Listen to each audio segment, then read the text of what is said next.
Well, let's just focus on the Iraq war since you brought it up. So I happen to think that the war in Iraq, and there's also, again, it's also important because you brought up so many things here. You brought up multiple rounds of NATO enlargement. You brought up the withdrawal from the anti-ballistic missile treaty. We haven't even talked about the intermediate range nuclear forces treaty. But I think also we found ourselves in a dynamic with the Russians that became increasingly escalatory, where we didn't trust them and they didn't trust us. But that also brings us back to what I was trying to get at from the beginning. Actually, I'm going to take us back there because this really was my point of bringing up this counterfactual with China, which was I get the argument for why the initial round of NATO enlargement and the 1990s was the critical moment in which we had a window to bring Russia into. Actually, it's not even clear to me entirely what you're saying. Are you saying that it was an opportunity to bring Russia into the international order? I mean, how would that system have worked? But more to the point, we tried doing that with China and it didn't work out. And in my reading of the history, the Chinese began to really worry about American military power with the onset of Gulf War I, where they saw America's technological capability to eviscerate what was, at the time, considered one of the most formidable conventional militaries on the planet, as well as the accidental, though the Chinese thought it was deliberate, bombing of the Chinese embassy in Belgrade in 1999. So it seems like China's decision to invest more in building up its military capabilities was not a result of America's 2003 invasion of Iraq, but rather a predictable response to what they saw as a powerful hegemon that they weren't going to trust no matter what, because they saw that power as threatening. So what I don't understand is why would Russia not have done the same thing?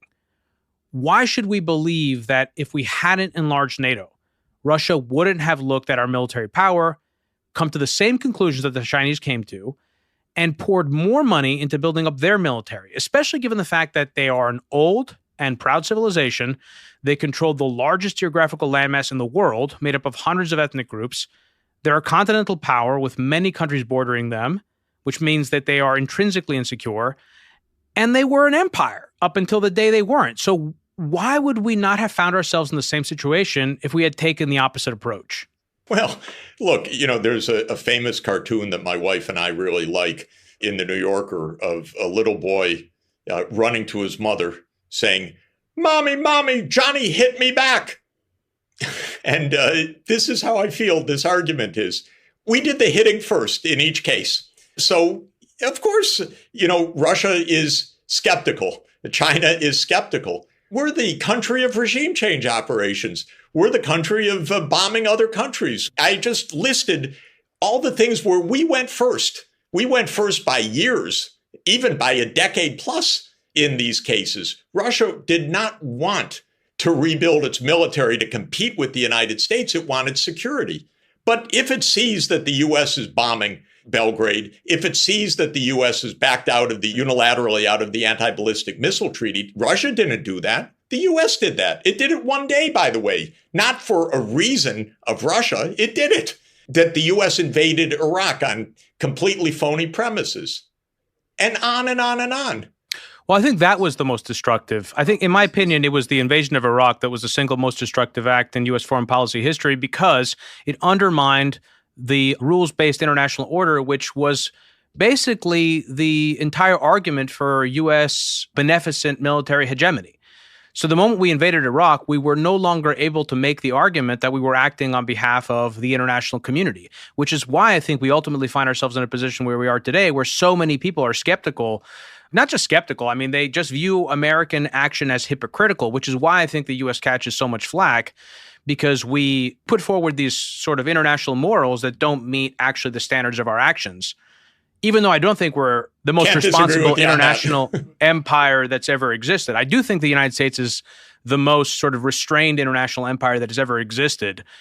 And I think in some ways there's a lot of, that's not sufficiently appreciated because of the fact that we've been such hypocrites. And that just seems to take the cake for everybody. Well, let me just say, we do a lot of nasty and stupid things. And Iraq was one of them. So I don't want to disagree with you on that at all. Why did Obama and Hillary decide that they would overthrow Bashar al Assad?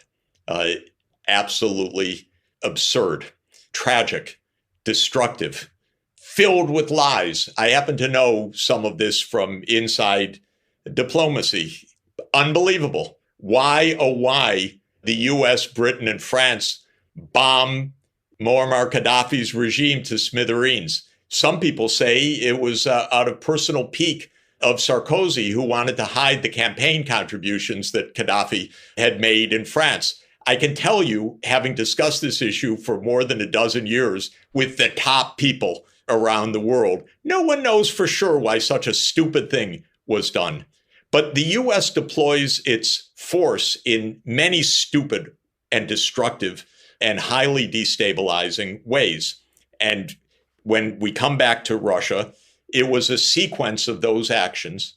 And remember that this was part of a plan that was laid out to Wesley Clark back in 2001 and actually implemented. And the vision was laid out in 1997 by Zbigniew Brzezinski and actually implemented. Now, I have an old dictum, which is that the main job of an American president is to keep the foot on the brakes. And the reason is the war machine, the overthrow machine, the security state machine is always revving. There's always a reason to topple somebody, for God's sake. And a job of a responsible president is to say, no, don't do that. And most of our presidents aren't so responsible and don't understand that or don't care about it or don't really get the game that they're involved in. There is a theory, by the way, which I think is absolutely not an outlandish theory, that JFK was killed because he put the foot on the brakes to the CIA and to the security state.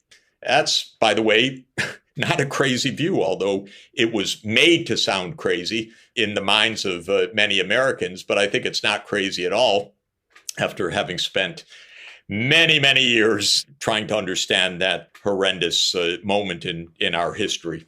But all of this is to say, by 2008, we could have known completely that we're on a path of direct confrontation. And this was spelled out by Bill Burns in his famous Niet means Niet memo, written in 2008 to Condi Rice from Moscow, when Burns was not our CIA director as now, but was our US ambassador to Russia. And what he explained was that NATO enlargement to Ukraine was neuralgic, deeply painful, and opposed across the entire political class. We've spent a lot of narrative time in the US saying it's Putin, Putin, Putin. But the whole point of Bill Burns' memo is it's not Putin, it's Russia. It's Russia viewing their security interests. And I believe correctly viewing their security interests, by the way. So it would have been the easiest thing in the world for the United States to have just a modicum of prudence to say, you know what, we'll leave a little buffer zone. It's an old idea in diplomacy. It goes back about 2,500 years that you leave a little buffer space. And Ukraine was a good candidate for that buffer space. But the United States in this era has not known any self-restraint. Yeah, I mean, I definitely think that we pushed the limits of what was acceptable with Georgia and Ukraine.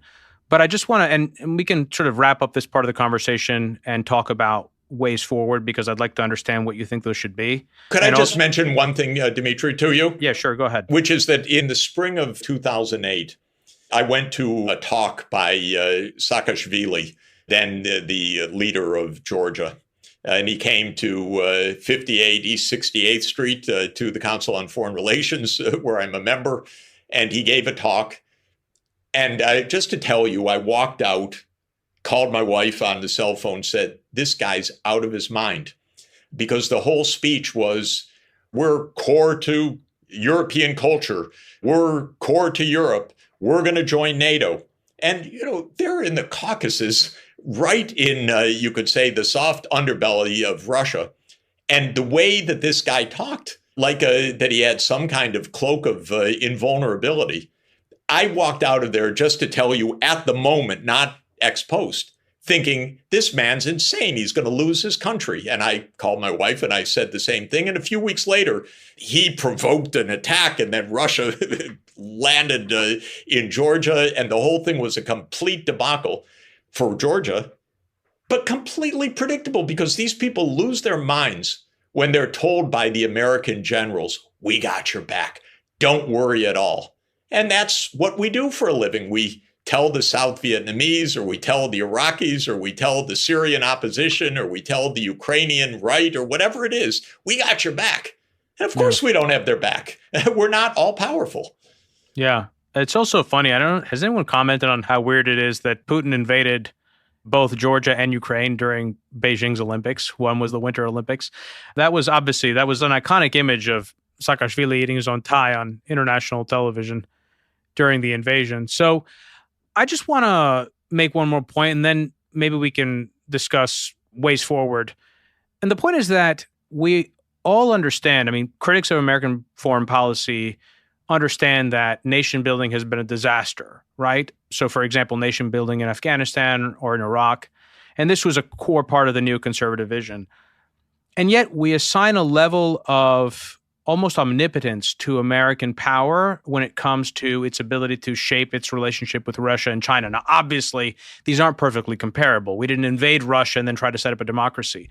But I think that just as there are limits to American power in the Middle East, there are limits all over the globe. And my argument simply is, and this is what I wanted to make and try to speak with you about in the beginning of this conversation, which is that while I agree that you can make the case that a different, more accommodative stance towards Russia might have led to a better solution or a better relations between the U.S. and Russia today, it's also possible to make the argument that it wouldn't have, and that it may have made the situation much worse, that without having enlarged NATO, the United States would find itself in a worse situation today should Russia have decided to grow its economic relationship with Europe and the rest of the world, invest in its military, and eventually we'd find ourselves in a new Cold War with Russia, and maybe even worse with a situation where you'd have a very strong Russia and a very strong China. So it's not written in stone. I just think the way this is talked about, in my view, is it falls under the umbrella of everything is America's fault.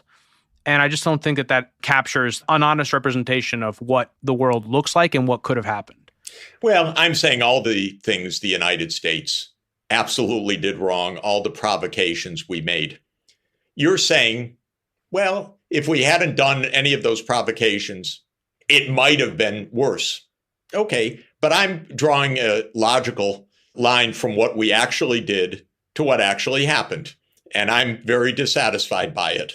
I'm looking at the actual history and the path and what was predicted and what happened. And I'm saying this was a debacle. Do you think the U.S. should have demilitarized in the early 90s? Because that was the debate about the peace dividend. Do you think that we should have demilitarized it at that time? That would have been the best solution? I think we absolutely could have accelerated nuclear disarmament with Russia and with other nuclear powers, and that would have been a terrific thing to do. But do you believe that we should have divested in other forms of our traditional military, that we should have shrunk the size of the military, that we should have shrunk the size of the defense budget, and that would have been ultimately a better path for ensuring peace and stability in the world? I think that there are two areas where we really make a mistake. One is that we broke the nuclear arms control framework, and this has been terribly destabilizing. Absolutely agree. And the second is we have 800 military bases around the world. Actually, best estimate, 750 in more than 80 countries. This is way too much.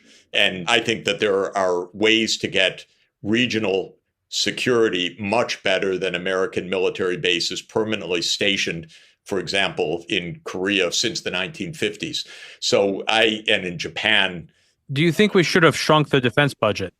Well, that would have shrunk the defense budget, those two things. Okay, so what you would only, just to get clarity here, you think that the issue was that we had too many bases around the world and that we should have done more to limit the stockpile of nuclear weapons and on arms control, but not necessarily that we should have shrunk the size of our military or reduced the technological competitiveness of our conventional forces. Well, but just to understand about the budget, the best estimate is that the direct outlays for the wars since 2001, all of which I've opposed, it comes to at least $5 trillion. So that's a reduced military budget. That's in our overseas contingency funds. But that's a big, big, big ticket item. Sure, I agree with that. But it does sound like what you're saying is you agreed with the policy of maintaining a strong military, just not in foreign wars. and many bases. I believe that if you overdo it in whichever way, you provoke arms races. And our idea is to be on a mutually reduced path of confrontation. You don't have to unilaterally disarm, certainly, but you can aim for a pathway of reduced confrontation and step-by-step disarmament. And that's what I believe in. So you mentioned the assassination of JFK and the potential role of a deep state conspiracy associated with it. Do you have a view on the recent failed assassination of Donald Trump? No, except it's either some kind of inside job or some kind of failure of the Secret Service that is so shocking that we need to understand this. But it's obviously not, in some event unimaginable, and how could they have done anything different? It's a shit show of some kind or another. But the reasons for JFK are much, much, much deeper than what we know about this particular event. Are you more inclined to believe that this was largely a feat of incompetence? I mean, there are sort of two important threads to pull on here. One is the Thomas Crook part, which is, there are separate claims about whether or not he was sort of guided to do this by some, quote, again, deep state. Yep. And then there's the other claims about the efforts to degrade security of the Trump team. As we learn more and more, it seems more and more plausible, I can't put a likelihood on it, that there was an effort to degrade Trump's security. I mean, supposedly, this is also coming out of RFK's camp, Robert F. Kennedy Jr.'s camp, that he had been denied Secret Service protection, in part because they wanted to bankrupt his campaign. Trump was under a lot of pressure with all of these legal proceedings that put financial pressure on him as well. So you could also make the argument that they were doing it to degrade his security, to make it more difficult for him to fund his campaign, or maybe that they were doing it on purpose with the hopes that someone would take a shot at him. But that's one line of argument. And then the other one is that, this guy was handled. I'm just curious, based on everything that you've seen so far, where do you fall on this? Like, how do you view both of these and these conspiracies associated with the potential assassination? Yeah, I don't know. I haven't followed closely enough. I've not been able to read closely enough. I've been traveling internationally nonstop, so I don't really have an informed view. What I do know is that Bobby Kennedy Jr. should have had Secret Service protection from the get-go. So the behavior of the Secret Service, one way or another, is absolutely unforgivable. And the politicization of security, no matter what the explanation is shocking, because it didn't really take a genius to know that RFK Jr. should have Secret Service protection. So somebody is doing things that are totally irresponsible. I don't know where on the spectrum the truth lies. Yeah, I don't either. That's a great answer, by the way. I mean, it's much better than you giving an opinion when you don't have a clear one or you don't have enough evidence, which is what most people do. There are explanations on both sides, but it is an outrage what happened. And thank God the man was not killed. We would find ourselves in such a horrible situation today had he been. And some of the mistakes, like not being on the same comms channel with the emergency service unit from Beaver County and the Secret Service, not doing an in-person brief before the event, not putting someone on the roof. It's really outrageous. So we dodged the bullet there, metaphorically and literally. One of the arguments that Donald Trump supporters make for him is that he is anti-war. Now, I did mention that he pulled out of the Intermediate Range Nuclear Forces Treaty, and I think it was 2018. He notified 2018 and did it in 2019. Yeah. So what is your view of Trump, of what a potential Donald Trump foreign policy would look like, or a Trump doctrine, if we want to even go there, in 2024 or 2025, should he take the White House? And what do you think would happen with the war in Ukraine, and how closely does that really align with what you think should happen? I think he's, in general, a force of destabilization. I don't think he is a warmonger. We have the evidence that he didn't go to war during his term, so that's good. He certainly wasn't addicted to war making, and I really appreciate that. On the other hand, he made a mess of many things, and he made some absolutely horrendous personnel choices. John Bolton is one of my least favorite American officials. Fascinating choice for national security advisor. Yes, and Bolton messed up a lot of things. And by the way, in Bolton's memoirs, he talks about how he tricked the president, to do this or to do that. So he's a very deceitful and deceptive man, not the kind of person you want as the national security advisor to begin with. So Trump doesn't know these people. He solved nothing during his administration. Every crisis we have right now potentially could have been resolved between 2017 and January 2021, but none were.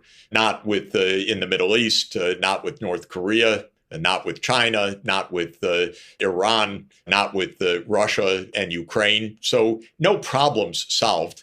Many, I think, exacerbated or just left a mess. So I'm not too enthusiastic. But on the other hand, I give him credit for not launching any wars. Obama launched lots of wars. Bush Jr. launched wars. Clinton launched wars. It's not been, and Biden has been awful, in my opinion. Yeah, no, we have a crisis of leadership in this country, and it's not entirely clear why that is. I'm happy to hear your reasons for it in your answer to my next question. My next question is just about ways forward. So, like we talked a little bit about, though it deserved much more time, the attempt to create a new world order in the 1990s, a new vision for America's role in the world, because we had basically oriented our foreign policy towards fighting the Cold War up until the fall of the Berlin Wall and the disintegration of the Soviet Union. And we sort of, I think, afterwards found ourselves in the situation of being this immensely powerful nation, and with also kind of like a reluctant imperial mindset. We weren't sort of, U.S. political culture wasn't natively aligned with empire building. And so I feel like what we ended up doing was we kind of thrashed about, we started some wars here and there. And now we find ourselves in this perilous situation that we are in today, where we have a multipolar or new bipolar world. And we don't seem to have a consensus in Washington on what the correct way forward should be, so that we can both defend American ideals at home and protect our country and allow for freedom and security, but also not find ourselves in a situation where we enter into World War III. So I'm curious, this is something that you've thought about quite a bit. I don't know if you've thought about exactly how it should be done, but what do you think the correct policy should be going forward, and how can we achieve that? First, I do think that it's not just that we stumbled about, but I think we acted in the belief of unipolarity. And we had a doctrine that was an official doctrine of full spectrum dominance. And we had an ideology that had some slight variations. For Bob Kagan at Brookings, it was so-called liberal hegemony. For others, it didn't have to be so liberal, but it was hegemony.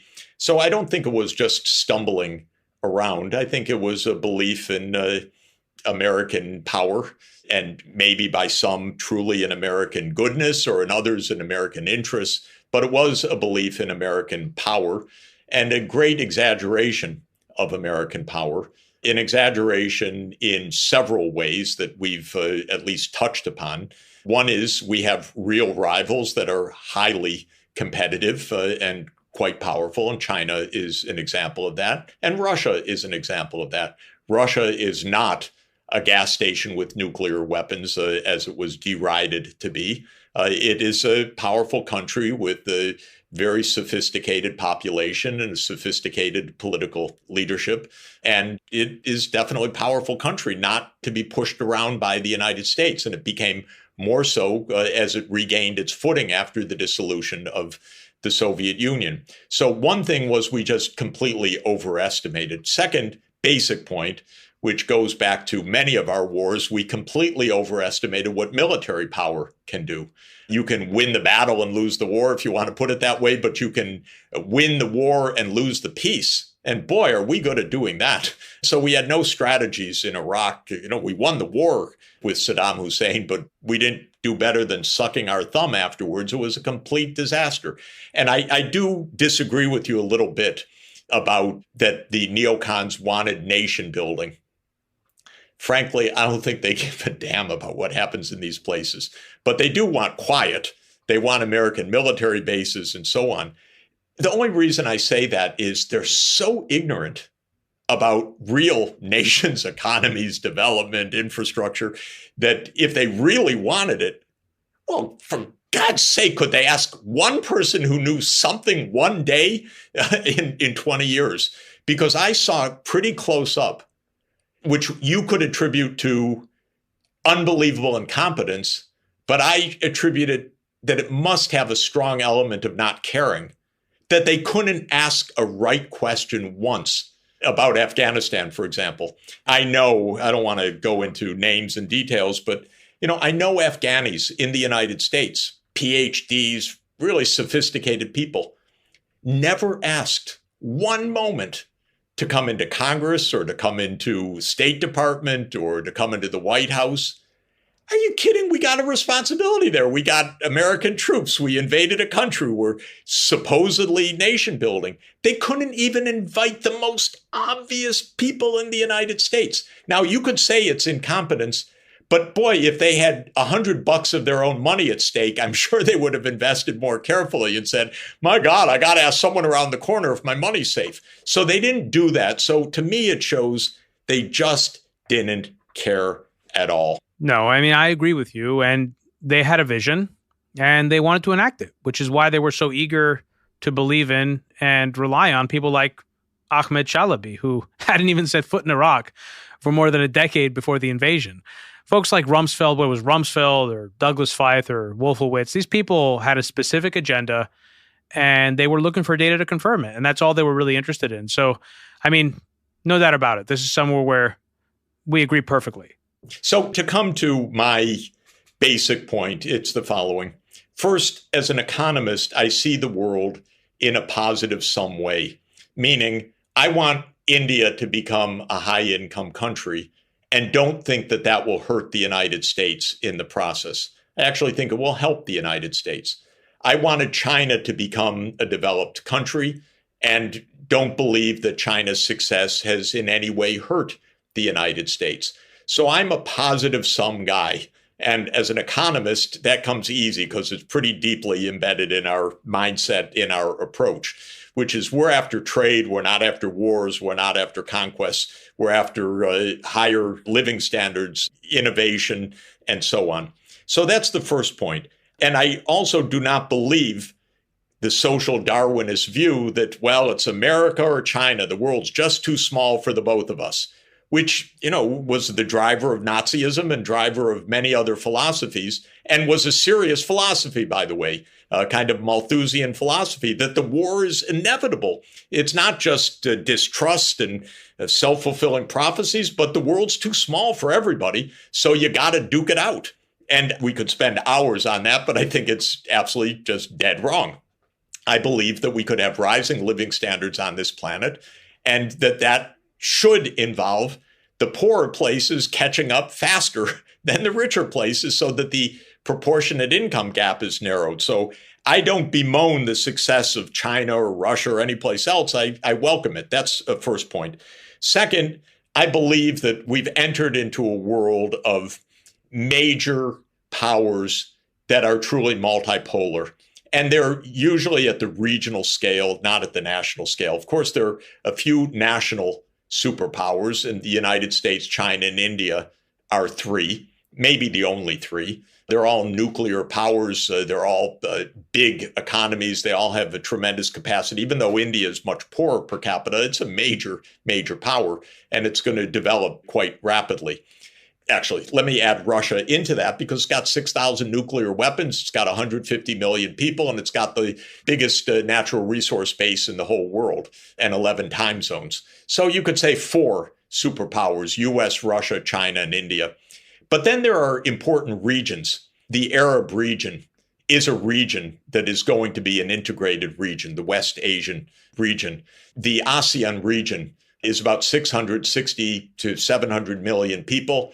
And it's growing fast: Indonesia, Malaysia, Vietnam, and so forth. And it is a region that is going to count.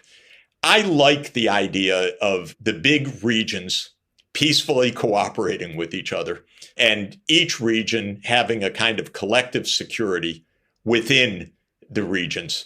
So I like a European Union, a United States, Russia, China, India, African Union, the Arab League, ASEAN, dealing with each other, mutual respect, not coming too close to each other's tripwires, staying away from choke points, not placing missiles right on the edge, not having the AUKUSes of the world, the Quads of the world to absolutely put China on a knife edge, not to put NATO into Ukraine and Georgia, to put Russia on a knife edge. I believe in buffer regions. I believe in a little space. And I believe in an open economic system in which we're investing and engaged with each other. So my view is that we don't have permanent enemies. It's one of my favorite lines of JFK: across the gulfs and the barriers that now divide us, we must remember there are no permanent enemies. Hostility today is a fact, but it is not a ruling law. The supreme law of our time is our indivisibility as children of God and our common vulnerability on this small planet. I think it's something to paraphrase like that. He said, basically, Kennedy said, there aren't permanent enemies. And it was that mindset of flexibility that allowed him to move from the Cuban Missile Crisis in October 1962 to signing the Partial Nuclear Test Ban Treaty with the Soviet Union in the summer of 1963. It was a great suppleness of mind and an optimism about the capacity for cooperation. So that's my basic approach.